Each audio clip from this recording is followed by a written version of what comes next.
We shine a spotlight on the Western Sahara crisis when, in open letter to President Cyril Ramaphosa, Catherine Constantinides highlights the plight of people in Western Sahara ahead of the 14th Extraordinary Summit of the African Union set to kick off today.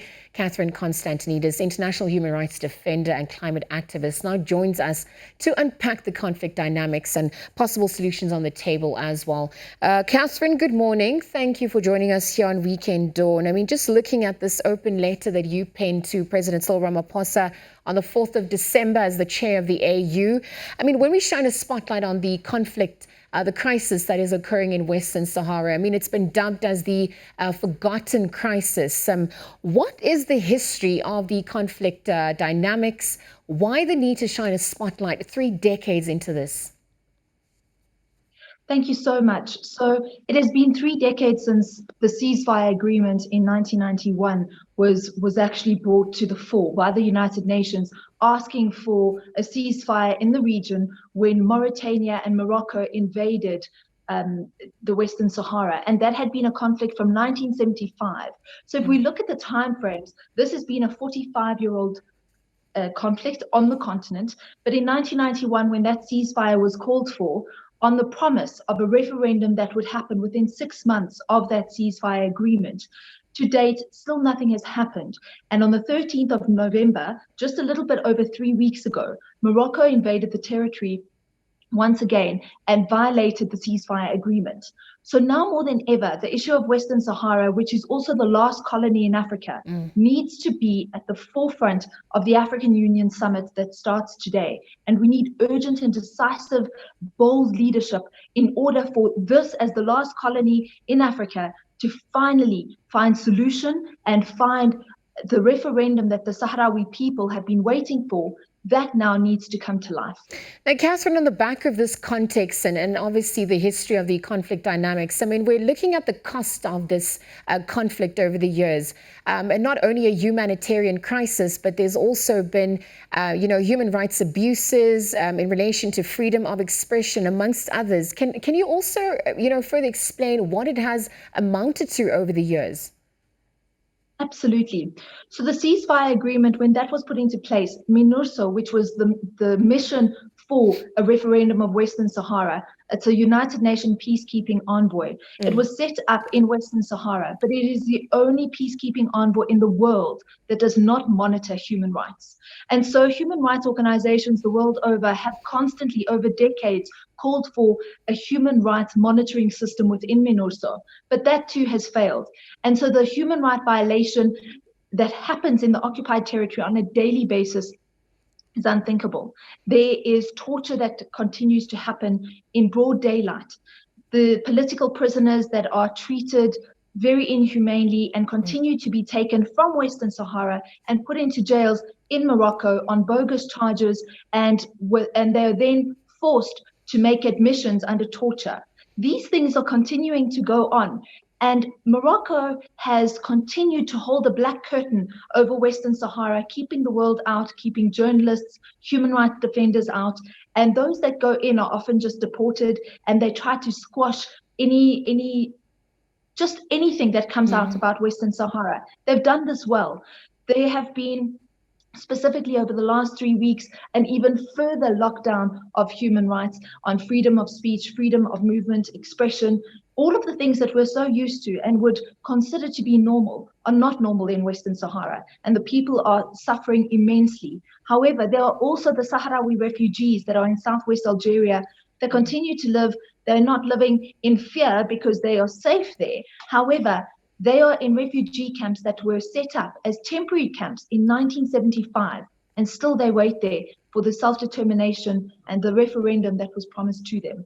And Catherine, I mean, if you look at that, 1975 was well over 45, 46 years ago. So many of these people have only known refugee camps. One can only wonder what, their lived reality and experiences are with lack of access to basic needs, including education. But I want to bring the issue of stability and development to the fore.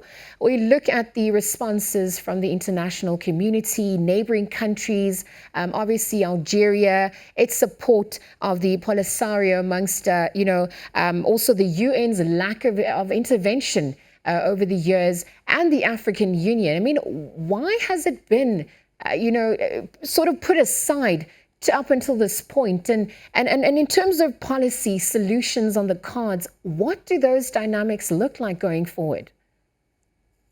Well, I think you've really hit it on the head. Why has the international community, as well as African leadership for this African crisis, why has this not come to the fore?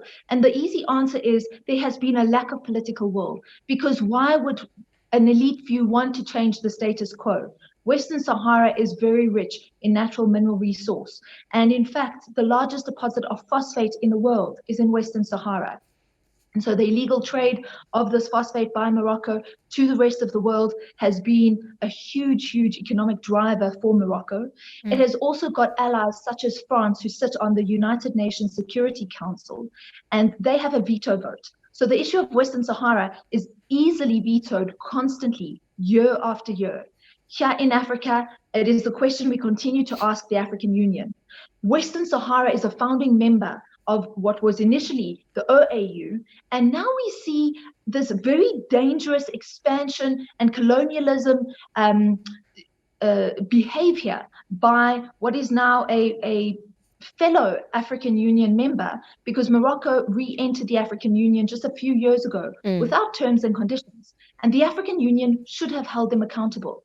So this meeting that takes place today, which is the last summit of the African Union for the year, the theme is sounding the guns.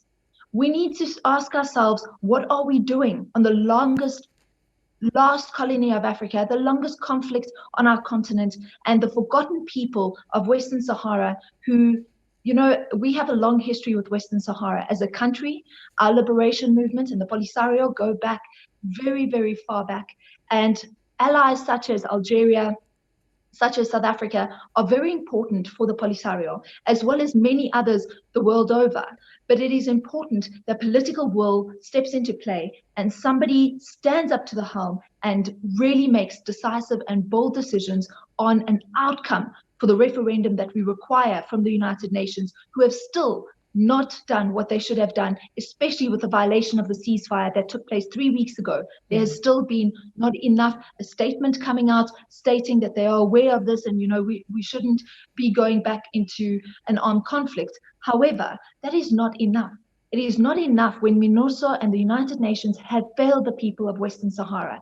And unfortunately, the African Union has also failed the people of Western Sahara. All right, Catherine, we're hoping obviously that the president responds to this open letter that had been penned on the 4th of December. But I'm going to thank you very much for joining us here on Weekend Dawn. Catherine Constantinides, international human rights defender and climate change activist, just chatting about her open letter penned to President Cyril Ramaphosa on the 4th of December.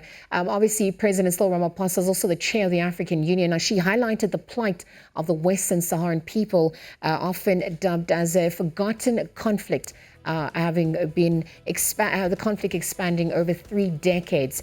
Catherine again joining us here on Weekend Dawn to shine a spotlight on that crisis further.